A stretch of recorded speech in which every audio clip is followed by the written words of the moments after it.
continuação. Mas ele diz: mas o que para mim era lucro, isso considerei perda por causa de Cristo, e as considero como refúgio para ganhar a Cristo. Efésios 3, 7, capítulo 3, versículo 7, 8, parte B. Em outras palavras, Cristo está revelado em mim. De que dia João fala quando diz: achei-me em espírito no dia do Senhor?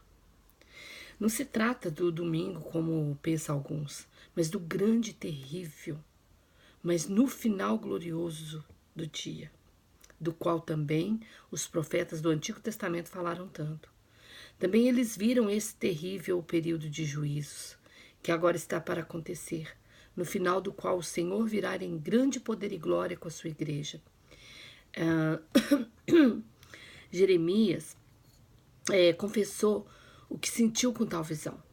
Ai, meu coração, eu me contorço com dores. As paredes do meu coração se agita. Jeremias 4, capítulo 4, versículo 19. O grande e terrível dia do Senhor é a grande tribulação, porque João o vê como se fosse presente, apesar de vê-lo aproximadamente 2 milênios antes da realização.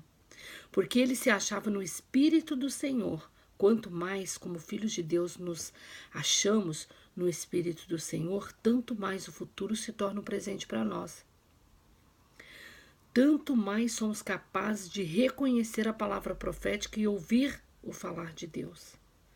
Perguntai-me as coisas futuras, diz ele através do profeta Isaías. Isaías capítulo 45, versículo 11, edição revista e corrigida. João afirma: e ouvi por trás de mim uma grande voz como de trombeta, versículo 10, a parte B. Com isso começa realmente a visão da glória do Senhor. João aparentemente está surpreso por ouvir esta grande voz atrás de si, e não à sua frente ou ao lado. Porque se ele ouvisse atrás dele, certamente para que toda outra voz que pudesse desviá-lo, também a sua própria, seja excluída. Tantos filhos de Deus andam em zigue-zague, porque não ouve a voz através de si, mas temos a promessa. Os teus ouvidos ouvirão atrás de ti uma palavra dizendo, vou repetir, os teus ouvidos ouvirão atrás de ti uma palavra dizendo, este é o caminho, andai por ele. Isaías 30, capítulo 30, versículo 21. Por isto, aquieta-te, ouve e anda. Também Noé somente recebeu a completa certeza de que ele e sua família estavam salvos quando o Senhor fechou a porta da arca após eles, né? Tá em Gênesis 7, versículo 16, parte B. Ezequiel teve a mesma experiência. Em Ezequiel, capítulo 3, versículo 12, está escrito do Espírito que o levantou e de uma voz de um grande estrondo que ele ouviu atrás de si. Eu vou ler de novo. Está escrito do Espírito que o levantou de uma voz de grande estrondo que ele ouviu atrás de si.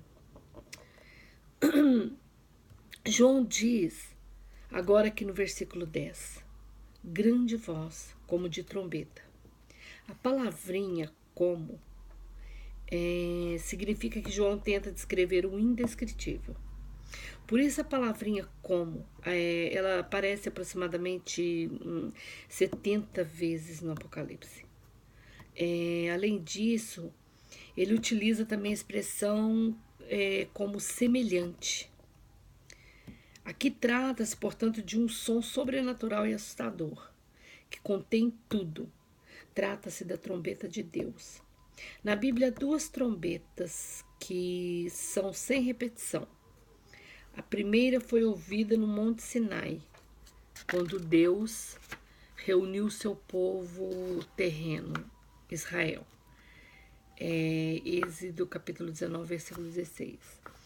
A última trombeta de Deus será ouvida quando ele reunir seu povo celestial. Quando essa trombeta, sua igreja, quando ele arrebatar a sua igreja, João ouve essa trombeta, que ele conta logo 2 vezes, no versículo 8 e no versículo 11. O que o Senhor lhe disse em primeiro lugar prova sua comoção. A voz disse: eu sou o Alfa, o Ômega, o princípio e o fim. Apocalipse capítulo 1, versículo 8, também edição revisada e corrigida. Isso é um grande consolo para ti. Aquilo que experimentas agora, o dia a dia, do qual talvez também tem medo por algum motivo, seja por causa da tua situação familiar ou do teu estado de saúde precário ou das tuas condições de trabalho e etc, etc. Não é o princípio e o fim. Jesus é o princípio e o fim. João está abalado porque não vê mais o Senhor Jesus como Salvador, mas como Cristo. Ele, portanto, não vê mais como aquele que o andou por 33 anos nessa terra, curando e ajudando. Não, ele o vê como o Espírito.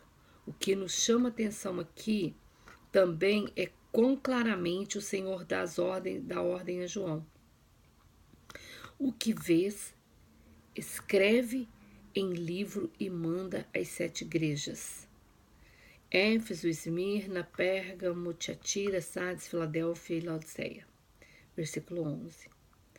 O Senhor cita as coisas pelo nome, para que João saiba exatamente o que deve fazer. Escrever aquilo que o Senhor lhe ordenou. Qualquer possibilidade de um mal-entendido estava excluída. Sua tarefa era para ele um elevado compromisso, e ele também a executou. Suponhamos que João tivesse ficado para sua própria edificação com tudo que lhe foi revelado de maneira tão farta. Pois ele poderia ter dito: estou aqui tão sozinho, que maravilhoso que o Senhor me fortalece de maneira tão especial. Ou ele poderia ter dito que estava cansado e que queria finalmente recuperar-se um pouco.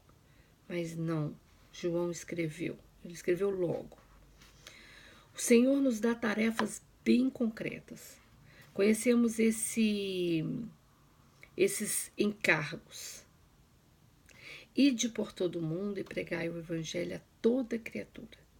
Marcos capítulo 15, versículos...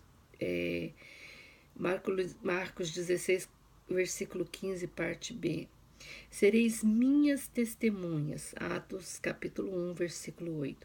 Vinde após mim. Mateus capítulo 4, versículo 19, parte A.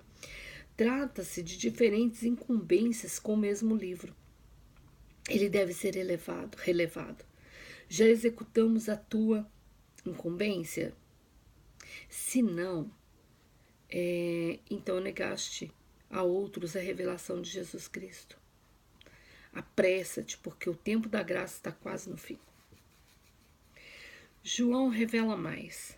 Voltei-me para ver quem falava comigo. Versículo 12, parte A. O Espírito Santo que havia tomado conta de João volta, isto é, afasta-o da visão natural presente. Afasta-o do que é terreno. Pois o homem natural nada entende das coisas do Espírito. Elas lhe são loucura. Afasta-te da tua direção, do teu olhar e volta-te para aquele que te fala. O que João vê quando se volta? Ele vê agora o Cristo glorificado. Inicialmente não, mas voltando, vi 7 candeeiros de ouro. Versículo 12, parte B. O que são esses candeeiros de ouro? É o que diz o versículo 20, parte B. Os 7 candeeiros são as 7 igrejas. O que logo chama atenção aqui é que João Antes de ver a glória da pessoa de Jesus Cristo, vê primeiro a igreja. Isso quer dizer, ninguém é capaz de ver Jesus em glória, a não ser através da verdadeira igreja. Que responsabilidade temos! Vós sois a luz do mundo, disse o Senhor. Mateus capítulo 5, versículo 14. Quando um homem, decepcionado por todo o engano do mundo, finalmente se volta, então ele vê primeiro a igreja. Aí está a nossa elevada missão, pois a glória da igreja é a glória de Jesus Cristo. Por isso deve-se dizer com toda a seriedade e bem radicalmente: a igreja de Jesus perde seu direito de existência quando não é mais o início da revelação de Jesus Cristo. Essa é a grande vergonha no nosso tempo, que o mundo ri sobre a igreja, sobre os crentes, dizendo o que eles querem. Eles não são nada diferentes de nós. Isso era completamente diferente na primeira igreja. Ali, pecadores, inclusive sacerdotes, tremiam e oravam quando ia à igreja, porque na igreja via a glória de Jesus.